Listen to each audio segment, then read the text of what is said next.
Please leave a comment where you are watching from. It was supposed to be harmless curiosity, a quick look into the shadowy corners of the internet. I never expected it to follow me home. It started as a joke. I was on Discord with a few friends when someone brought up the dark web. You know, the usual urban legends, hitmen for hire, black markets, cursed videos that mess with your head. Stuff you hear about but never really believe. Bet you wouldn't last 5 minutes on the dark web, one of them said, laughing. I could handle it, I replied, trying to sound casual. But that night, after the call ended and the apartment fell silent, the thought wouldn't leave my mind. I'd always been curious about the dark web. Not because I wanted to buy anything shady or do anything illegal. I just wanted to see if it was as creepy as people said. I figured it couldn't hurt to take a look. Setting it up was easy. Too easy. A quick download of the Tor browser, a couple of guides online, and I was ready to go. I told myself I'd just browse for a few minutes, then close it and never think about it again. At first, it was underwhelming. Most of the sites were just forums or marketplaces, nothing particularly shocking. But then I found a link buried deep in a thread on a random forum. For the truly curious, redacted. The comments warned against clicking it. Some said it was fake, others said it was dangerous. That should have been my first clue to stop. Instead, I clicked. The site was simple, just a black screen with a list of links, each labeled with a short, cryptic description. Live feeds. Experiments. Confessions. I hesitated, my cursor hovering over the first link. My gut was telling me to stop, but my curiosity pushed me forward. I clicked on live feeds. A list of video thumbnails appeared, each one labeled with a location, cities, countries, even specific addresses. At first, I thought it was some kind of prank. But then I clicked on one. The screen filled with grainy footage from what looked like a hidden camera. It was an ordinary room, a couch, a TV, a coffee table. For a moment, nothing happened. Then a man walked into the frame, holding a beer. He sat down on the couch, completely unaware he was being watched. I closed the tab, my hands shaking. What the hell was this? I thought about quitting then and there, but I couldn't. It was like a train wreck, I couldn't look away. I went back to the list and clicked on Confessions. The page loaded a series of audio files, each one labeled with a name. I clicked on one at random. A distorted voice played through my speakers, low and mechanical. I never wanted to kill her, but she wouldn't stop screaming. I didn't have a choice. I slammed the spacebar, pausing the audio. My heart was racing. This was real. It was too detailed, too raw to be fake. I was about to close the browser when I noticed a new link at the bottom of the page. It wasn't there before. Are you still watching? I didn't click it. I couldn't. Instead, I closed the browser, shut down my laptop, and sat there in the dark, trying to calm my breathing. It was over, I told myself. I'd seen enough. But the feeling didn't go away. That creeping sensation, like someone was watching me. I turned my laptop back on and wiped it clean, deleted everything, reset the system to factory settings. But it didn't feel like enough. The next morning, I drove to an electronics store and bought a brand new laptop. For a while, things felt normal. I didn't download Tor. I didn't visit any sketchy forums. I told myself it was just a bad decision, a lapse in judgment. But then, 3 days later, the messages started. It began with an email. The subject line was blank, and the sender was just a string of random characters. The body of the email was simple. We saw you. I stared at the screen, my stomach dropping. A second email arrived moments later. Don't think a new laptop will save you. I slammed the lid of the laptop shut, my hands trembling. This had to be a prank, someone screwing with me. But how would they know I got a new laptop? And then my phone buzzed. A text message from an unknown number. You're curious. That's dangerous. I felt sick. I glanced around my apartment, suddenly hyper-aware of every corner, every shadow. Was someone outside? Watching me? The phone buzzed again. We know where you live. I froze. Before I could react, the screen on my laptop lit up, even though I hadn't touched it. A message appeared, bold and red against the dark background. Stop looking, or we'll pay you a visit. I grabbed my phone, ready to call the police, but then a final message appeared. If you tell anyone, you'll regret it. That was 2 days ago. I haven't told anyone. I haven't touched the new laptop since. I've barely slept, barely eaten. Every time I hear a noise outside, I jump. Every time my phone buzzes, my stomach drops. I don't know who they are or how they found me. But last night, I heard footsteps outside my apartment door. And this morning, there was a note slipped under it. No words, just a single symbol. And I, watching, waiting. It started with harmless suggestions, videos, posts, and ads that seemed a little too perfect for me. But when the algorithm started talking back, I realized I wasn't the one in control anymore. It began with a motivational video. I'd been having one of those days, exhausted, distracted, questioning everything about my life. You know how it is. I opened YouTube just to zone out, let the algorithm decide what I needed, and the first video in my recommended feed caught my eye. You're not alone. How to find your purpose. It wasn't unusual. Self-help content was everywhere, and I'd clicked on a few in the past, so I didn't think much of it. I hit play. The video was inspiring, just generic enough to feel universal, but with a tone that felt personal, like it was speaking directly to me. I brushed it off, thinking I was just projecting. But as the days went on, the recommendations got more specific. At first, it was small things. Videos about hobbies I'd only mentioned in passing to friends. Ads for products I'd been thinking about, but had never searched for. Articles that seemed to align perfectly with my mood. It was eerie, but I figured it was just the algorithm doing its job. They're designed to track patterns, right? But then it got weirder. One evening, I was scrolling through Instagram when an ad popped up for a book I hadn't seen in years. It wasn't a bestseller, not something trendy or mainstream. It was an obscure novel I'd read as a teenager, one I'd never mentioned to anyone. I stared at the screen, my heart beating faster. How could it know that? I tried to laugh it off. Maybe I'd searched for it years ago, and the data had just resurfaced. But deep down, I felt uneasy. The next day, things escalated. I'd been thinking about my old college roommate, Danny, someone I hadn't spoken to in years. I didn't text him, didn't search for him online, just a passing thought while I was making coffee. That afternoon, a notification popped up on my phone. Danny Peterson just joined Facebook. Say hello. I froze, staring at the screen. It wasn't just a coincidence. It couldn't be. I started experimenting, trying to test the limits of the algorithm. I'd think about random things, obscure things, things I'd never searched for or spoken about. A childhood toy, a specific vacation spot I'd dreamed of visiting, a recipe my grandmother used to make. And every time, within hours, something related would appear online. An ad, a post, a video. It was like the algorithm wasn't just tracking me, it was reading my mind. One night, I decided to push it further. I sat down at my computer, opened a blank document, and typed, "What do you want from me?" I stared at the screen, half laughing at how ridiculous I was being. But then, as if in response, my browser refreshed itself. A new tab opened, displaying a single sentence in bold text. "We're here to help." I slammed the laptop shut, my pulse racing. For days, I refused to use the internet. I avoided my phone, my computer, even my smart TV. But the messages found me anyway. One morning, I woke up to find a sticky note on my desk. It wasn't my handwriting. "Why are you ignoring us?" I searched my apartment, every inch of it, but the doors were locked, the windows secure. No sign of anyone coming in. My phone buzzed. A notification from an app one didn't remember downloading. "You can't run forever." Terrified, I smashed my phone with a hammer and threw my laptop in the dumpster. I bought a cheap flip phone, something without internet access, and started using public computers at the library for work. For a while it worked. But then the dreams started. They were vivid, too real to be just dreams. I'd see a glowing screen in the dark, endless lines of code scrolling past. Voices whispered to me, soft and mechanical, saying my name, asking questions I didn't understand. "Why won't you listen? We can show you everything. Let us in." I'd wake up drenched in sweat, the whispers still echoing in my ears. One day while walking home from work, I passed a digital billboard. It was playing an ad for a car, something generic, nothing unusual, until the screen flickered. For a split second, my own face appeared on the billboard. And then a message. "We miss you." I stumbled back, nearly tripping over the curb. When I looked again, the billboard was back to normal, as if nothing had happened. I don't know what they are. A glitch? Something worse? All I know is that they're in everything. Phones, computers, cameras, even the little sensors in streetlights. There's no escaping them. Last night, I found another sticky note on my desk. "We've been patient.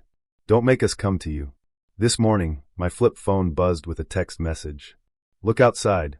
I haven't yet, and I'm not sure I want to. It started with curiosity, a late-night dive into Reddit threads. But by the time I realized how deep I'd had gone, it was already way late. It was supposed to be a normal night for me.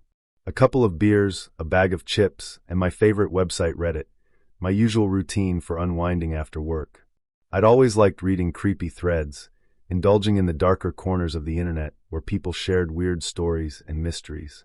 That night, I stumbled across a post in our /unresolved mysteries titled, "What's the weirdest thing you've ever found on the dark web?" The comments were what you'd expect. Most people making jokes, a few urban legends about hitman-for-hire sites or cursed videos, and one or two people claiming to have seen something real. But there was one comment that stood out. "If you're serious about finding creepy stuff, start here. Link removed." But don't say I didn't warn you. The comment had hundreds of downvotes, with replies calling it fake, dangerous, or outright stupid. But something about it intrigued me. Maybe it was the way the original poster didn't try to defend themselves. They just left the comment and disappeared. I couldn't click the link. It had been removed by Reddit's moderators, but I copied it into my browser out of curiosity. It led to another forum, one I'd never seen before. The layout was crude, like something from the early 2000s, but the posts were active. The forum was called The Abyss. Most of the threads were nonsense, conspiracy theories, cryptic messages, and random junk. But buried among the clutter, I found a post titled, "For those who want to see the truth." The post was vague, just a few lines of text. The internet, you know, is a lie. The truth is buried deeper. If you dare to look, follow the trail. Beneath it was a series of links. I hesitated. I wasn't stupid. I knew enough about the dark web to know it wasn't something you just wandered into. But curiosity has a way of overriding common sense, especially at 2 a.m. when you're alone in a dimly lit room. I clicked the first link. It took me to a blank page with a single line of text. "Do you want to proceed?" There were two buttons, yes and no. I clicked yes. The screen flickered, and the page reloaded into what looked like an old-school chat room. There were maybe a dozen people in it, all with random usernames like Watcher1984 and Null Void. The messages were strange, fragmented sentences, cryptic phrases, and coordinates that didn't make sense. One user, Silent Key, sent a message that caught my eye. "Do you want to see what they don't want you to see?" Before I could respond, they sent a link. I stared at it for a long moment, my pulse quickening. I knew I should stop. I should close the browser, shut down my computer, and go to bed. Instead, I clicked. The screen went black for a moment, then loaded into a video player. The footage was shaky, grainy, like it had been filmed on an old camcorder. It showed a dimly lit room, empty except for a single chair in the center. For a moment, nothing happened. Then a man was dragged into the frame by two masked figures. He was tied to the chair, his head lolling to the side like he was unconscious. The camera zoomed in, focusing on his face. He looked terrified, his eyes wide and darting around the room. I wanted to stop the video, but I couldn't look away. The masked figures started talking, their voices distorted. I couldn't make out the words, but their tone was cold, methodical. Then they turned to the camera. It felt like they were looking directly at me. One of them raised a hand and pointed at the screen. At me. I slammed my laptop shut, my heart pounding in my chest. What the hell had I just watched? The room was dead silent, except for the sound of my own breathing. I sat there, frozen, trying to process what I'd seen. And then, my laptop turned itself back on.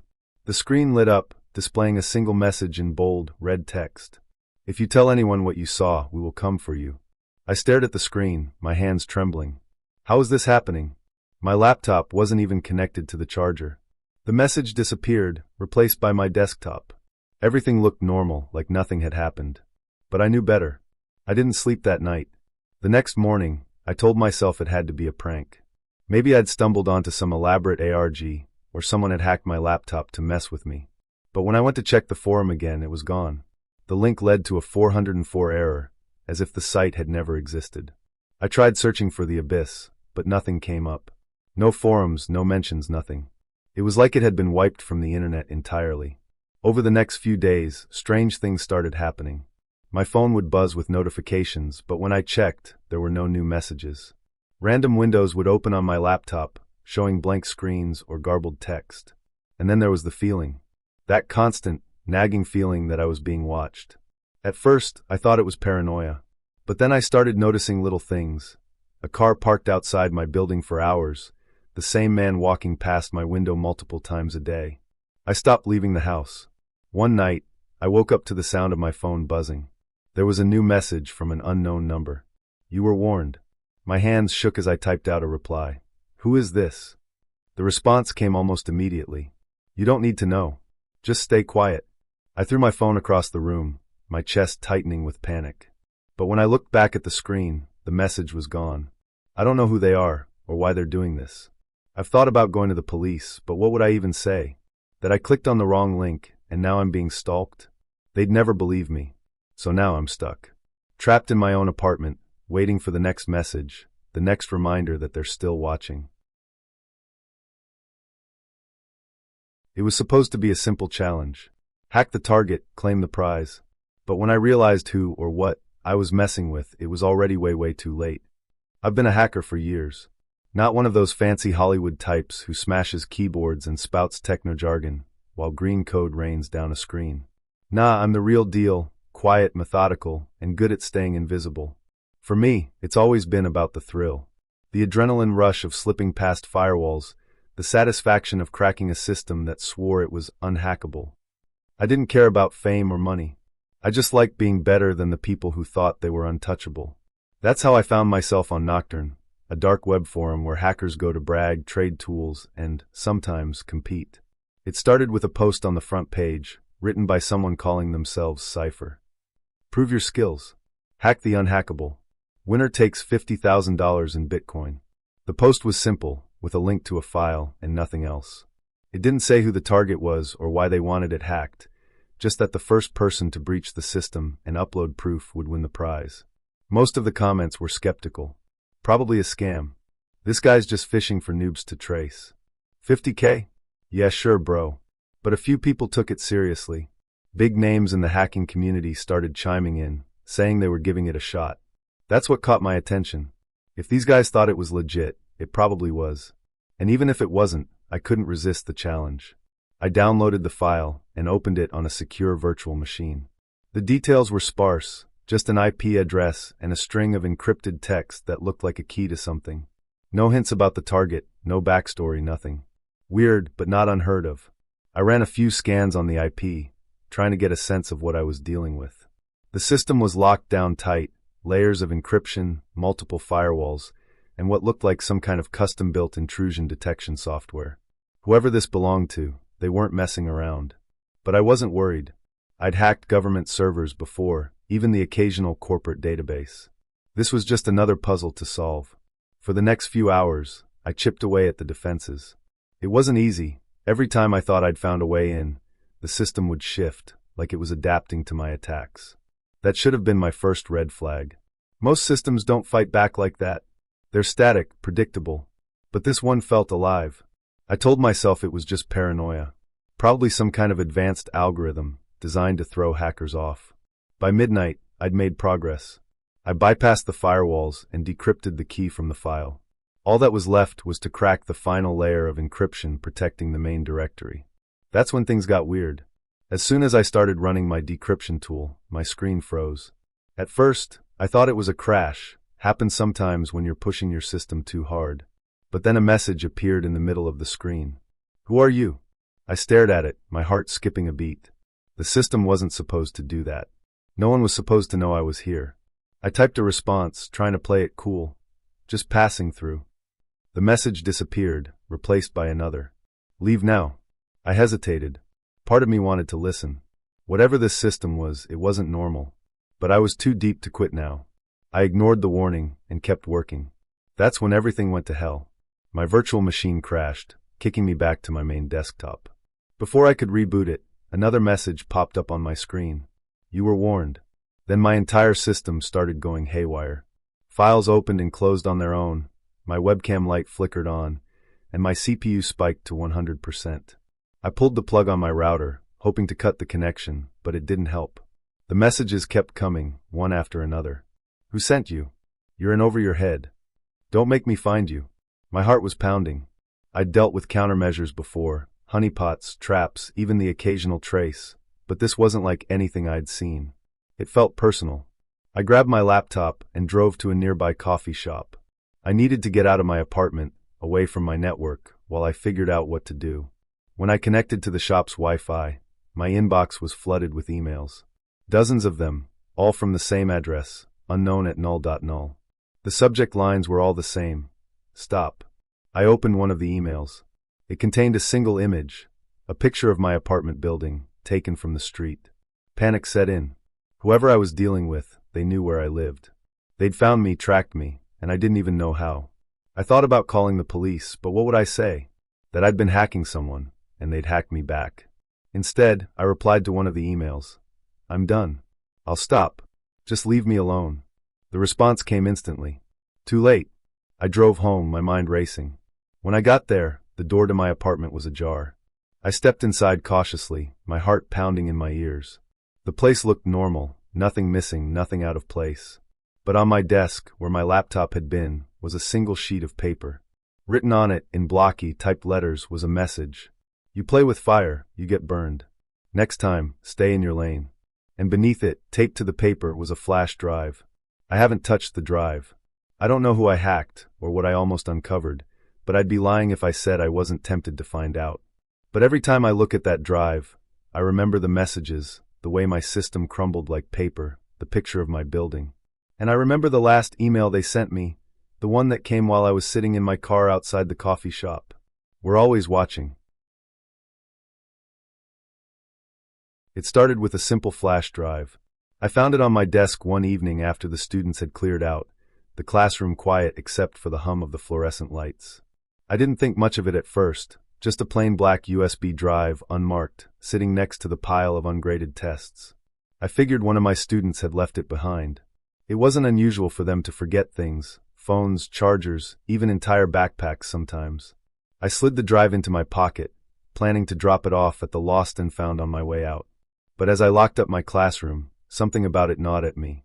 Maybe it was the way it had been placed so deliberately on my desk, or the fact that none of my students had mentioned losing anything that day. By the time I got home, curiosity had won. I plugged the drive into my laptop, half expecting to find homework files or poorly written essays. Instead, there were dozens of folders, each labeled with a string of numbers and letters. At first, I thought it was some kind of mistake, maybe corrupted data or a random assortment of meaningless files. But when I clicked the first folder, my stomach dropped. The folder contained photos. Hundreds of them. They weren't normal photos. These were surveillance images taken from odd angles, high corners of rooms, low beneath desks, hidden behind vents. They showed students, teachers, even parents, all going about their day completely unaware they were being watched. The timestamps on the photos were recent. Very recent. I clicked out of the folder, my hands trembling slightly. The next folder contained video files, all with names like Hallway 3A 12:45 p.m. or Locker Room 2B 4:10 p.m. I hesitated, my finger hovering over the touchpad. Something deep in my gut told me not to open the videos, but I couldn't stop myself. The first video was of the hallway outside my classroom, filmed just a few days ago. I recognized the students walking past, kids I saw every day, laughing and chatting as they moved between classes. But the angle was wrong. It wasn't from the school's security cameras, which I knew were mounted high on the walls. This footage was from a lower vantage point, like someone had hidden a camera inside a locker or behind a vent. I skipped to another video, and then another, each one more invasive than the last. There were videos of the staff lounge, the bathrooms, the locker rooms, places no camera had any business being. I felt sick. I yanked the drive from my laptop and threw it onto the coffee table like it was radioactive. My mind raced, trying to piece together what I'd just seen. Who had put the drive on my desk? And why? I thought about taking it to the police, but something stopped me. What if they thought I was involved? What if they didn't believe me? Instead, I decided to start with the school. The next morning, I went straight to Principal Hastings' office. Do you know anything about this? I asked, placing the USB drive on his desk. He raised an eyebrow, his expression unreadable. What's this? I don't know, I said carefully. I found it on my desk yesterday. It has surveillance footage on it. From inside the school. His face didn't change. He didn't look surprised or alarmed, just blank. I'll take care of it, he said, reaching for the drive. Something about the way he said it made my skin crawl. Shouldn't we report this to the police? I asked. He shook his head. There's no need for that. It's probably just a prank. Kids these days are good with technology, you know. I wanted to argue, but the words caught in my throat. I spent the rest of the day going through the motions, teaching my classes while the USB drive lingered in the back of my mind. Principal Hastings' reaction didn't sit right with me. He'd been too calm, too dismissive. By the time the final bell rang, I'd made up my mind. I needed to know more. That evening, after everyone had gone home, I unlocked the door to the basement. The basement was only used for storage. Old desks, broken projectors, boxes of textbooks no one wanted anymore. But something about it had always felt off. I'd been down there exactly once, during my first week at the school, and I'd avoided it ever since. The air was damp and cold, and the lights flickered in a way that made the shadows seem alive. But now, as I descended the creaking staircase, I noticed something new. At the far end of the hallway, past the rows of storage closets, was a door I didn't remember seeing before. It was metal, with a heavy padlock securing it shut. I tried the handle, but it didn't budge. The lock was solid, the kind you'd need bolt cutters to break. I was about to turn back when I noticed a faint humming sound coming from the other side of the door. It was low and rhythmic, like the whir of a computer. I pressed my ear to the cold metal, straining to hear. And then I froze. There was a voice. It was muffled, barely audible through the thick door, but it was there. A man's voice, speaking in a low, steady tone. I couldn't make out the words, but something about them made my skin crawl. I ran back upstairs, my heart pounding. The next morning, I tried to bring it up with a few of the other teachers, but none of them seemed to know what I was talking about. One even laughed, saying, "The basement? No one goes down there unless they're looking for a ghost." But when I mentioned the locked door, their smiles faded. "I wouldn't mess with that," one of them said quietly. "Principal Hastings doesn't like people poking around down there." That night, I decided to go back. I wasn't sure what I was looking for, answers, maybe, or just proof that I wasn't losing my mind. I brought a flashlight and a crowbar, determined to get through the door. It took longer than I expected, but eventually the padlock snapped open. The room beyond was dark, lit only by the faint glow of computer monitors. And what I saw on those screens made my blood run cold. They were live feeds. Dozens of them, showing every corner of the school. The classrooms, the hallways, the bathrooms, the locker rooms, and my apartment. Before I could react, I heard the door slam shut behind me. "Mr. Carter," a voice said from the shadows. I turned, my flashlight trembling in my hand. It was Principal Hastings. "You shouldn't have done that," he said, stepping into the room. His calm, measured tone was the last thing I heard before everything went black. When I woke up, I was back in my apartment. The USB drive was gone, and so was the door in the basement. I don't know what they did to me or how they covered it up. I hadn't worn the uniform in years. I left the army at 38, after 3 tours in Iraq and Afghanistan, bringing home a chest full of medals and a head full of memories I'd give anything to forget. Civilian life in Texas wasn't exactly easy, but it was quiet, and quiet was what I needed. For a while it worked. I found a job in private security, kept my head down, and avoided people who asked too many questions. But the past has a way of catching up with you, no matter how far you run. The email was the first sign. My inbox is usually full of junk, promotions, newsletters, the occasional spam. But this one was different. It was anonymous, sent from an address I didn't recognize. "We know what you did." I stared at the screen, my heart pounding. It didn't make sense. I hadn't done anything, at least nothing illegal. Not recently, anyway. I closed the email without responding. Probably just some scam, I told myself. Someone fishing for information. But then the second email came. "Check the attached file." Against my better judgment, I clicked on it. The attachment was a video. It was grainy, like it had been filmed on an old phone, but I recognized it immediately. It was me. The footage was from nearly a decade ago, during my second tour in Iraq. It showed a convoy of Humvees rolling through a dusty village, guns mounted, soldiers on edge. I was in the lead vehicle, barking orders to the driver. And then it happened. A child ran into the road. A boy, maybe 9 or 10 years old. He was holding something in his hands, a toy, I thought at the time. But we'd been warned about insurgents using kids as decoys, planting bombs disguised as toys. I gave the order. The driver swerved, narrowly missing the kid. But the gunner didn't hesitate. He opened fire. The boy fell. The video cut off there, but I didn't need to see the rest. I remembered every second. The screaming villagers, the blood pooling in the dirt, the way I'd convinced myself we'd done the right thing. There was no way to know if the toy was a bomb or not. We couldn't take the risk. But I never stopped wondering. The emails kept coming. You took an innocent life. Pay for your sins. Send $50,000 in Bitcoin, or the video goes public. I deleted them, blocked the sender, and tried to move on. But whoever was behind this wasn't giving up. One night, I came home to find a package on my doorstep. No return address, no markings, just a plain brown box. Inside was a single photo. It was the boy. Not the boy from the video, the boy from my nightmares. The one I'd convinced myself didn't exist. In the photo, he was alive, smiling, holding the same toy in his hands. On the back, someone had scrawled a message in jagged handwriting. His name was Salah. And you killed him. I dropped the photo like it was on fire. My hands were shaking, my breath coming in short, shallow gasps. How did they know?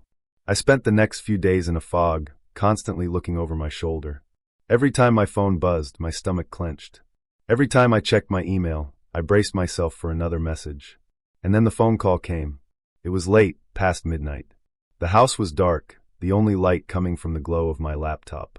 I'd been researching Bitcoin wallets, trying to figure out how to trace payments on the dark web, when my cell rang. I didn't recognize the number, but I answered anyway. Hello? Silence. Who is this? A voice crackled through the line, distorted and robotic. You have 24 hours to pay, or everyone will know. Who the hell are you? I demanded. The line went dead. I stared at the phone, my mind racing. This wasn't just some hacker or scammer. Whoever they were, they knew things no one else could possibly know. But why now? Why come after me all these years later? The answer came the next morning. Another email, this time with a link to a dark web forum. The page was titled War Crimes Auction. Beneath the title was a list of names, soldiers, commanders, contractors, all tied to videos and photos documenting their alleged crimes. And there I was listed in black and white. Mark H., Iraq, 2015. Starting bid, $10,000. My blood ran cold. This wasn't just about me. It was a system, a business. Someone was profiting off our darkest secrets, selling them to the highest bidder. I clicked on my listing. The video was there, along with a description of the incident. But what terrified me most was the live chat feature. Dozens of users were already commenting, discussing the footage like it was some kind of twisted reality show. Classic overreaction. Typical Americans. The kid didn't even have a bomb. Disgusting. I'll pay double for the uncut footage. My hands clenched into fists. I wanted to scream, to punch something, to make it all go away. But I couldn't. They had me. I didn't pay the ransom. I couldn't. Instead, I went to an old buddy of mine, a guy I served with who'd gone into cybersecurity after leaving the army. I told him everything, leaving out just enough to keep myself out of trouble. He spent hours combing through the emails, the links, the dark web forums. Finally, he looked up at me, his face grim. Whoever's doing this is good, he said. Like government-level good. They're bouncing their signals all over the world. There's no way to trace them. So what do I do? I asked. He didn't answer. The video eventually leaked. It spread like wildfire, appearing on news sites, social media, even mainstream TV. My name was redacted, but it didn't matter. People put two and two together. I lost my job, most of my friends, and any hope of living a quiet life. And the worst part? I still don't know who was behind it. The email stopped after the leak, but sometimes, late at night, I still hear the boy's name. Salah. I tell myself it was a mistake, that we did what we had to do. I'd been babysitting since I was 16, long enough to know the red flags when I saw them. But this job seemed pretty fine. Nice house, nice family, nice kids. The mom, Meredith, had found me through a local Facebook group and interviewed me in person before offering me the gig. She seemed normal, if a little uptight. The dad, Greg, barely said 2 words, but he smiled politely when we met. The pay was good, too good, honestly, but I didn't think much of it. I figured they were just overprotective parents who wanted to make sure their kids were getting the best care. The house was huge, one of those modern glass and steel monstrosities that looked like it belonged in a magazine. When I showed up for my first night, Meredith walked me through the usual routine. Bedtime at 8:30, no sweets before bed, emergency numbers on the fridge. Then she mentioned the cameras. There are a few in the main living areas, she said, waving a hand vaguely toward the ceiling. You know, just to check in on the kids when we're out. Nothing invasive, of course. I nodded. It wasn't the first time I'd babysat in a house with cameras. These days, it seemed like everyone and their grandma had a Nest Cam or Ring doorbell. It didn't bother me. I wasn't planning on doing anything sketchy. The kids, Mia and Jonah, were sweet enough. Mia was 9, talkative and bubbly, while Jonah, who was 6, was more reserved but polite. They played board games while I made dinner, and by the time bedtime rolled around, everything was going smoothly. After tucking them in, I settled on the couch with my phone, scrolling aimlessly through Instagram. The house was eerily quiet, the kind of silence that makes you hyper-aware of every creak and groan. That's when I noticed the tablet on the coffee table. It was sleek, with a leather case, and definitely not the kind of thing you'd let kids play with. I wouldn't have touched it, but the screen was already on, displaying a grid of black and white video feeds. I froze. The feeds were live. One was the living room, where I was sitting. Another showed the kitchen. A third was the hallway outside the kids' bedrooms. I could see myself on the screen, holding my phone, my face slightly distorted by the fisheye lens of the camera. I swallowed hard, suddenly feeling exposed. Meredith had mentioned the cameras, sure, but she hadn't said anything about watching me in real time. I told myself I was overreacting. Maybe they just used the tablet to check on the kids when they weren't home. It wasn't that weird, right? But then I noticed something that made my stomach drop. One of the feeds wasn't inside the house. It showed a dark room, lit only by the glow of a computer screen. A man sat hunched over a desk, his face obscured by shadows. He was staring at a monitor, and on that monitor was me. I stared at the tablet, my heart pounding. The man wasn't just watching the house, he was watching me watching him. I scrambled to my feet, my mind racing. Who the hell was he? And why was he watching me? I thought about calling Meredith, but what would I even say? That I'd snooped on their tablet and found something creepy? For all I knew, it was Greg in the video. I needed answers. I carried the tablet into the kitchen and opened the case, hoping to find some kind of branding or app name that would explain where the feeds were coming from. Instead, I found something much worse. The tablet wasn't theirs. Tucked into the case was a sticky note with an email address and password scrawled in messy handwriting. The email wasn't Meredith's. It wasn't even close. This wasn't their tablet. Someone else had left it here. I stared at the note, my skin crawling. My hands were shaking as I typed the email address into the search bar on my phone. Nothing came up, no social media profiles, no LinkedIn, nothing. But when I searched the password, I found something. A forum. Not a normal forum either. The kind you don't stumble across by accident. The kind you hear about in horror stories. It was a dark website, a marketplace for... I don't even want to say it. The listings were horrifying, videos, photos, live streams. All of them featuring people who had no idea they were being watched. And then I saw it. My face. My stomach lurched. It was a thumbnail for a live stream, labeled New Babysitter, Live Now. I clicked on it before I could stop myself. The page loaded slowly, the buffering while spinning like a taunt. When it finally came up, I saw myself in the kitchen, holding the tablet. The view count in the corner of the screen was climbing. 100, 200, 300. I slammed the tablet shut, my breaths coming in short, panicked gasps. Someone was streaming me to God knows how many people, and I had no idea how to stop it. I needed to get out of there. I grabbed my phone and started toward the kids' rooms. I wasn't leaving without them. But as I reached the hallway, I heard a sound that stopped me cold. A knock at the front door. 3 slow, deliberate knocks. I froze, my mind racing.